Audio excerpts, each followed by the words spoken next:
Marcus Chen adjusted his sleek black briefcase and stepped onto Flight 247 bound for Chicago. The merger meeting that could change his tech company's future awaited him in just 4 hours. His first-class seat, 2A, was clearly marked on his boarding pass. "Excuse me, sir," Sarah Blake's voice cut through the cabin's quiet hum.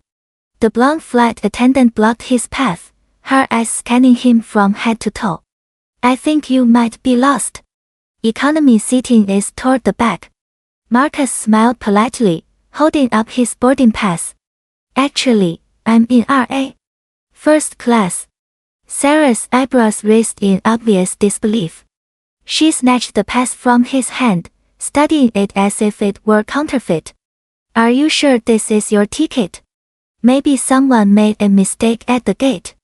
The businessman in seat EB lowered his newspaper, watching the exchange. A woman across the aisle shifted uncomfortably. The cabin's atmosphere grew tense as other passengers began to notice. "I need to see your identification," Sarah demanded, her tone sharp and condescending. "Right now." Marcus reached for his wallet, maintaining his composure. "Of course." He handed over his driver's license and corporate credit card. Sarah examined them with exaggerated scrutiny. "Marcus Chen, CEO," she read aloud mockingly. "Really? You expect me to believe that?" "Ma'am, I've shown you my boarding pass and identification." "Everything is in order," Marcus replied calmly, though his jaw tightened slightly. Tom Wilson, seated in EC, couldn't stay silent any longer. The middle-aged white executive had witnessed enough. "Hey, what's going on here? This gentleman has his ticket and ID. Why are you giving him such a hard time?" Sarah whirled around. "Sir, please mind your own business. I'm handling a security concern." "Security concern?" Tom stood up. "The only concern I see is harassment." Sarah's face flashed red.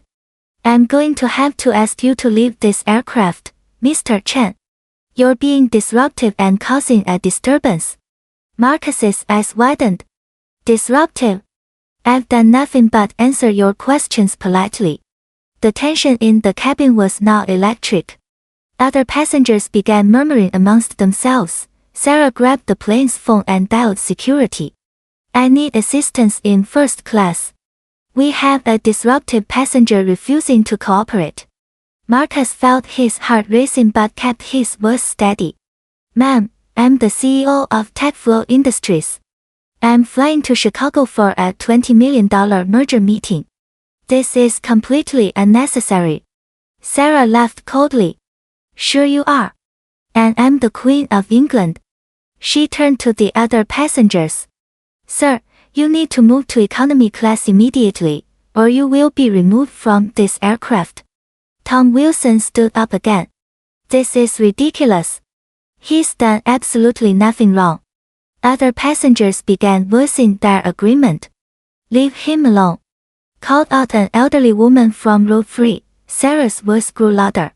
"I don't care what any of you think. This man does not belong in first class, and I will not tolerate this behavior on my flight." The situation had reached a boiling point. Marcus stood tall, refusing to be intimidated. The cockpit door opened, and Captain Rick Davis emerged. The tall, gray-haired pilot had heard the commotion from the front of the plane. His experienced eyes quickly assessed the situation. "What's happening here?" Captain Davis asked, his voice calm but authoritative. Sarah straightened up. "Captain, this passenger is being disruptive and refuses to move to his proper seating area." Captain Davis looked at Marcus closely. Something clicked in his memory. "Wait a minute.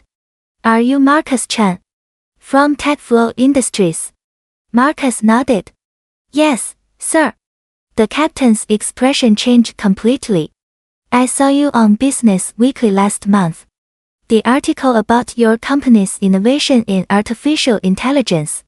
He turned to Sarah, his voice now stern.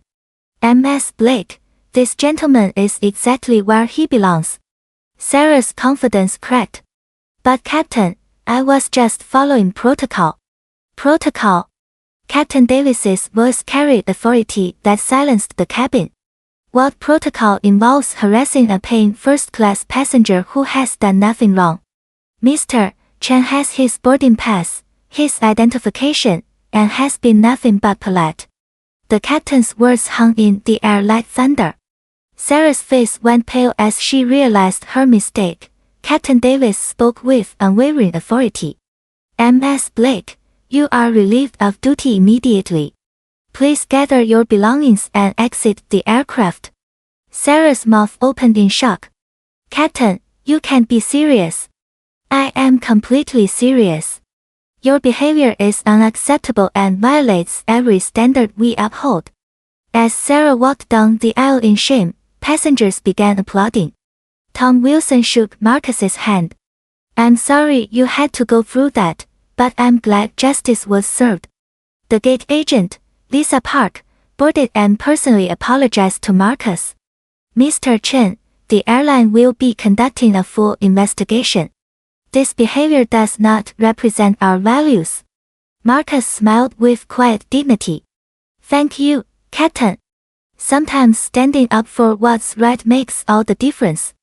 The flight departed peacefully, justice restored,